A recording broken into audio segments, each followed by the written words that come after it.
नमस्कार, आप देख रहे हैं इंडिया पब्लिक खबर और मैं हूं आपके साथ आकांक्षा। प्रधानमंत्री नरेंद्र मोदी के महाराष्ट्र दौरे से पहले ही महाराष्ट्र बीजेपी में जबरदस्त घमासान हो गया है। महाराष्ट्र विधानसभा चुनाव के चलते ही पीएम मोदी की राज्य में तीन रैलियां थीं, लेकिन उनके इस दौरे से पहले ही बीजेपी की ही दिग्गज नेता ने अपनी ही पार्टी के खिलाफ मोर्चा खोल दिया है। दरअसल महाराष्ट्र में चुनाव के लिए चुनाव प्रचार चल रहे हैं। 20 नवंबर को राज्य की सभी 288 सीटों पर मतदान होने वाले हैं, लेकिन मतदान से पहले सभी दल अपनी जान झोंकने का काम कर रहे हैं और लगातार एक दूसरे पर जमकर निशाना भी साध रहे हैं। महायुति और महाविकास आघाड़ी दोनों ही गठबंधन लगातार अपने चुनाव प्रचार के माध्यम से ये कोशिश कर रहे हैं कि सरकार उनकी ही बन जाए, जिसके लिए दोनों ही गठबंधनों के दल लगातार मेहनत भी कर रहे हैं। फिर चाहे वो एमवीए हो या फिर महायुति, दोनों ही गठबंधनों की ओर से आगामी विधानसभा चुनावों में अपनी सरकार बनाने के लिए हर संभव कोशिश की जा रही है। लेकिन खबरें आ रही हैं कि एनडीए में शामिल महायुति की मेहनत पर अब उनके अपने ही पानी फेरने का काम कर रहे हैं, जिसके चलते मतदान से कुछ दिन पहले ही बीजेपी घिरती हुई दिखाई दे रही है और महायुति के अंदर लगातार बगावत के सुर भी सुनाई दे रहे हैं। अब ऐसे में बीजेपी की टेंशन भी बढ़ गई है कि कैसे इसका डैमेज कंट्रोल किया जाए, क्योंकि अब मतदान में महज 5 दिन ही बचे हैं। पिछले कई दिनों से सीएम फेज को लेकर महायुति में बवाल मचा हुआ है। अगर महायुति की सरकार बनती है तो शिवसेना शिंदे गुट चाहता है कि सीएम उनका बने, अजित पवार चाहते हैं कि सीएम उनकी पार्टी का बने और बीजेपी तो चाहती ही है कि सीएम उनका बने।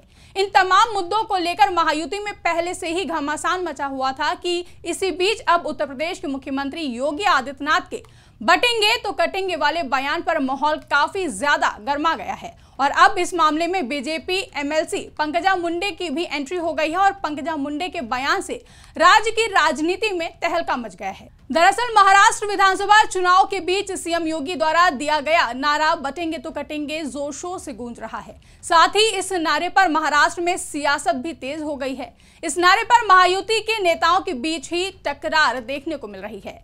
कोई इसे सही बता रहा है तो कोई कहता है ऐसे नारों की कोई जरूरत नहीं है। इस बीच बीजेपी की वरिष्ठ नेता और एमएलसी पंकजा मुंडे ने भी इसका समर्थन नहीं किया। एक मीडिया इंटरव्यू में बीजेपी की एमएलसी पंकजा मुंडे ने सीएम योगी के बटेंगे तो कटेंगे वाले बयान पर बात करते हुए कहा कि सच कहूं तो मेरी राजनीति अलग है। मैं सिर्फ इसलिए इसका समर्थन नहीं करूंगी क्योंकि मैं उसी पार्टी की हूं, यानी कि बीजेपी से हूं। मेरा मानना है कि हमें सिर्फ विकास पर काम करना चाहिए। एक नेता का काम इस धरती पर रहने वाले हर व्यक्ति को अपना बनाना है, इसलिए हमें महाराष्ट्र में इस तरह का कोई मुद्दा लाने की जरूरत नहीं है। बता दें कि पंकजा मुंडे से पहले महायुति में शामिल राष्ट्रवादी कांग्रेस पार्टी के प्रमुख अजित पवार भी सीएम योगी के इस नारे का विरोध कर चुके हैं, जिसमें अजित पवार ने कहा था कि महाराष्ट्र में बटेंगे तो कटेंगे नारा काम नहीं करेगा। उन्होंने पिछले ही हफ्ते कहा था कि मैं ये कई बार कह चुका हूं कि महाराष्ट्र में ये काम नहीं करेगा। हो सकता है ये यूपी, झारखंड या अन्य राज्यों पर काम करता हो, लेकिन महाराष्ट्र में इस तरह के किसी भी बयान की जरूरत नहीं है। दरअसल महाराष्ट्र विधानसभा चुनावों में बटेंगे तो कटेंगे और एक हैं तो सेफ हैं वाला नारा खूब चल रहा है। हाल ही में महाराष्ट्र दौरे पर पहुंचे सीएम योगी आदित्यनाथ ने एक चुनावी रैली को संबोधित करते हुए अपने बटेंगे तो कटेंगे वाले बयान को दोहराते हुए देखे गए थे, जिसे लेकर विपक्ष हमलावर तो हो ही गया था। साथ ही महाराष्ट्र के डिप्टी सीएम और एनसीपी के चीफ अजित पवार ने भी सीएम योगी के बयान पर प्रतिक्रिया देते हुए उन्हें कथित तौर से बाहरी करार कर दिया था, जिसके बाद अब पंकजा मुंडे ने भी सीएम योगी के इस बयान का विरोध किया और कहा कि वो इस स्लोगन का सपोर्ट नहीं करती हैं और महाराष्ट्र में इसकी जरूरत भी नहीं है। दरअसल पंकजा मुंडे अपने चचेरे भाई और महायुति में शामिल एनसीपी उम्मीदवार धनंजय मुंडे के लिए वोट मांगने के लिए पहुंची थी, जहां उन्होंने जनता से धनंजय मुंडे के पक्ष में वोट करने की अपील कर दी। साथ ही सीएम योगी के बयान पर प्रतिक्रिया देते हुए बटेंगे तो कटेंगे वाले बयान का विरोध भी किया। साथ ही पंकजा मुंडे ने यह भी कहा कि उन्होंने बीड़ लोकसभा क्षेत्र से अपनी इच्छा के खिलाफ चुनाव लड़ा था और उन्हें अपनी हार का बुरा नहीं लगा।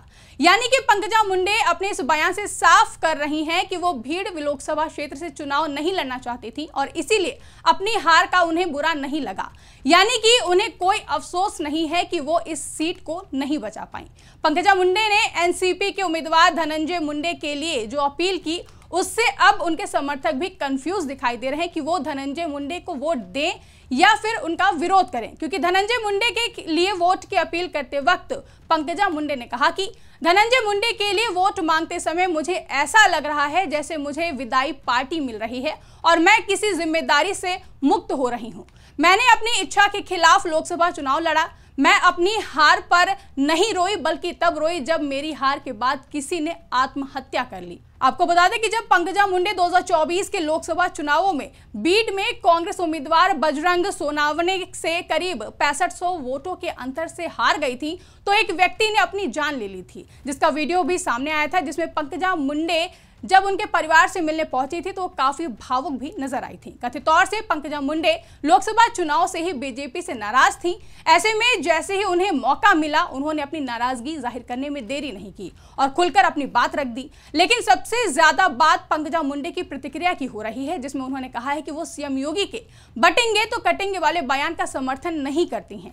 हालांकि बाद में उन्होंने ये भी कहा कि सीएम योगी ने ये यूपी के संदर्भ में कहा था, जहां अलग तरह की राजनीतिक परिस्थितियां हैं। उनके बयान का वही अर्थ नहीं है जो समझा जा रहा है। यानी कि पहले तो उन्होंने खुलकर इस पर नाराजगी जाहिर कर दी और साफ साफ कह दिया कि वो इस बयान का समर्थन नहीं करती हैं, लेकिन बाद में ये भी कह दिया कि जिस तरह से सीएम योगी के बयान का मतलब निकाला जा रहा है वो वैसा नहीं है।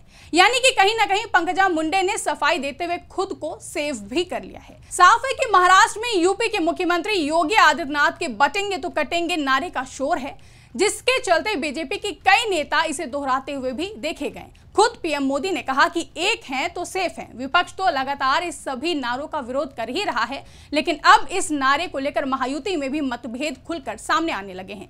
इसी बीच शिवसेना यूबीटी के सांसद संजय राउत ने भी बड़ा दावा किया है कि इस बार महाराष्ट्र में महाविकास आघाड़ी की सरकार आ रही है। संजय राउत का मानना है कि महाराष्ट्र की जनता को प्रधानमंत्री नरेंद्र मोदी की बातों पर भरोसा नहीं है। महाविकास आघाड़ी एक है और तीनों साथ हैं। इस बार महाविकास आघाड़ी की सरकार बनेगी। साथ ही संजय राउत का मानना है कि महाविकास आघाड़ी का रिमोट कंट्रोल उन्हें नहीं मिला, इसलिए नरेंद्र मोदी नाराज हैं। संजय राउत ने कहा कि महाराष्ट्र के लोगों को प्रधानमंत्री के बयान पर भरोसा नहीं है। यह महाविकास आघाड़ी है, हम तीनों एक साथ हैं, हम एक हैं और हम महाराष्ट्र में आपसे ज्यादा सुरक्षित हैं। और दूसरी बात यह है कि जनता तय करेगी कि किसका रिमोट कंट्रोल किसके हाथ में है। मैंने पहले भी कहा है कि 23 नवंबर के बाद कोई महायुति नहीं होगी, क्योंकि कोई सीएम नहीं होगा। वे एकनाथ शिंदे को सीएम या एलओपी नहीं बनाएंगे, उन्हें बहुमत नहीं मिलेगा, हम सरकार बना रहे हैं। बता दें कि संजय राउत ने भी इससे पहले सीएम योगी के बयान पर पलटवार करते हुए कहा था कि महाराष्ट्र में ये सब नहीं चलेगा। महाराष्ट्र में ना तो कोई बटेगा ना कोई कटेगा। बीजेपी खुद बट गई है, इसलिए दिन भर बटने और कटने की बात करते हैं। बीजेपी का अपना परिवार एक नहीं है, योगी और मोदी का परिवार खुद बटा हुआ है। ये लोग क्या बांटेंगे और कटने की बात करते हैं। महाराष्ट्र की जनता को पता है कि ये सब बीजेपी की चाल है।